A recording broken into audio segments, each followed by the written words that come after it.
Okay guys, నిన్న చెప్పాను కదా ఈవినింగ్ కల్లా అప్డేట్ వస్తుందని చెప్పి. కానీ ఎర్లీ మార్నింగ్ కల్లా ఇది లీక్ అయిపోయింది. లీక్ అయినా మనకి వాళ్ళు అఫీషియల్ గా ఇచ్చిన మనకు కావాల్సిన క్లారిటీ అయితే వచ్చింది. కానీ ఫిల్మ్ కి సంబంధించి టీజర్ అయితే మాత్రం అప్డేట్ ఈ రోజు ఇస్తారా లేదనేది తెలియట్లేదు. కానీ మూవీకి సంబంధించిన అఫీషియల్ రిలీజ్ డేట్ ని అనౌన్స్ చేశారు. పోతే ఈ ఫిల్మ్ ని పాన్ వరల్డ్ గా ప్లాన్ చేస్తున్నారు. సో పాన్ ఇండియాగా పక్కన పెడితే పాన్ వరల్డ్ గా హాలీవుడ్ ఫిల్మ్స్ నుండి ఏమైనా క్లాష్ కానీ ఇబ్బంది కానీ ఈ ఫిల్మ్ ఎదుర్కొంటుందా? ఎందుకంటే రీసెంట్ గా చాలా ఇండియన్ ఫిల్మ్స్ అనేవి ఇంగ్లీష్ లో వస్తాయని చెప్పి క్లైమాక్స్ లాస్ట్ రిలీజ్ టైమ్ లో మోసం చేశారు. పోతే ఇక ఈ ఫిల్మ్ అయినా సరే ఆ ఇచ్చిన మాటకు తగ్గట్టు ఇంగ్లీష్ లో రిలీజ్ చేసి హాలీవుడ్ లో ప్రమోట్ చేసినట్టు అదే విధంగా రిలీజ్ చేసి అక్కడ అచీవ్ చేస్తారో లేదో పక్కన పెడితే ఫస్ట్ రిలీజ్ చేసే ఒక ట్రయల్ అటెంప్ట్ అనేది ఉంటుంది కదా. సో హనుమాన్ ఫిల్మ్ అయితే ఇది ఆపేసింది. ఇక next project K and Kanguva ఈ రెండు ఫిల్మ్స్ చూడాలి ఏమవుతుందో, పాన్ వరల్డ్ గా రిలీజ్ అవుతాయా లేదా అనే దాని గురించి. పోతే ఇక ఈ ఫిల్మ్ అయితే గట్టిగా ఇండియాలో కూడా ప్రమోట్ చేసుకుంటున్నారు. ఈ ఫిల్మ్ యొక్క రిలీజ్ డేట్ అయితే మాత్రం అనుకున్నట్టే సమ్మర్ కి ప్లాన్ చేస్తున్నారు. అయితే సమ్మర్ లో చాలా హాలీవుడ్ ఫిల్మ్స్ ఉన్నాయి. నాగేశ్వన్ ప్రమోషన్స్ ప్రకారం ఎస్టీసీ ఈవెంట్ బాగుంది. ఇండియాలోని బాంబే ఫెస్ట్ లో ఈ ఫిల్మ్ ని ప్రమోట్ చేయడం, ప్రెజెంట్ చేయడం కూడా చాలా మంచి ఐడియా. ఎడ్యుకేషన్ పరంగా చాలా మందికి కూడా రీచ్ అయ్యే అవకాశం ఉంటుంది. దీపికా పడుకోని, అమితాబ్ బచ్చన్ లాంటి స్టార్ క్యాస్ట్ నార్త్ నుండి ఉంది కాబట్టి వాళ్ళని బాగా యూజ్ చేసుకోవాలి నార్త్ బెల్ట్స్ లో.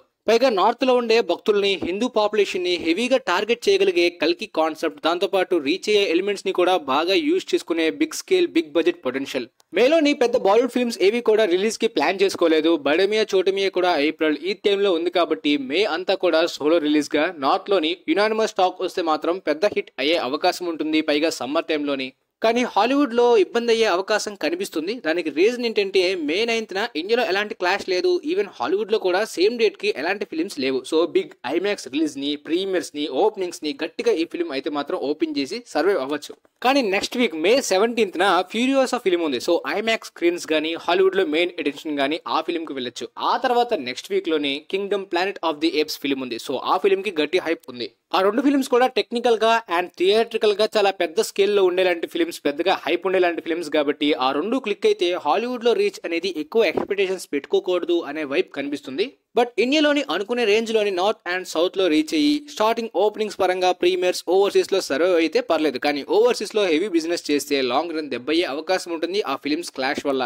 సో అది ఒకవేళ పర్ఫెక్ట్ గా కుదిరింది అనుకోండి, వరల్డ్ వైడ్ గా 1000 crore కొట్టే పొటెన్షియల్ ఈ ఫిల్మ్ కి గట్టిగా ఛాన్సెస్ ఉన్నాయి. ప్రభాస్ కి పర్ఫెక్ట్ కంబ్యాక్ ఫిల్మ్ అంటే అది ఇదే అవుతుంది. ఎందుకంటే సలార్ కన్నా ప్రాఫిట్స్ పెద్దగా రాలేదు. సో ఈ ఫిల్మ్ తో అయినా ప్రాఫిట్స్ వచ్చే అవకాశం కనిపిస్తుంది. మారుతి ఫిల్మ్ ని కంప్లీట్ గా మర్చిపోతేనే బెటర్. ఇక ఈ ఫిల్మ్ అయితే మారుతి ఫిల్మ్ కన్నా ముందుగా రాబోతుంది కాబట్టి పర్లేదు. కాకపోతే ఇప్పటి వరకు టీజర్ అప్డేట్ రాలేదు. ఒకవేళ టీజర్ అప్డేట్ ని ఈవినింగ్ అనౌన్స్ చేస్తారో లేదో తెలియదు. కానీ సర్టిఫికేట్ అయితే కంప్లీట్ అయిపోయింది. పొంగల్ కన్నా మా దగ్గరలోని మంచి అకేషన్ కూడా లేదు. అండ్ ఏప్రిల్ లో ట్రైలర్ వచ్చే అవకాశం ఉందని మొన్న హింట్ ఇచ్చారు నాగేశ్వన్. సో ఏప్రిల్ లో ట్రైలర్ వస్తే మేలో ఫిల్మ్ రిలీజ్ కి అంత పర్ఫెక్ట్ గా షెడ్యూల్ సరిపోతుంది.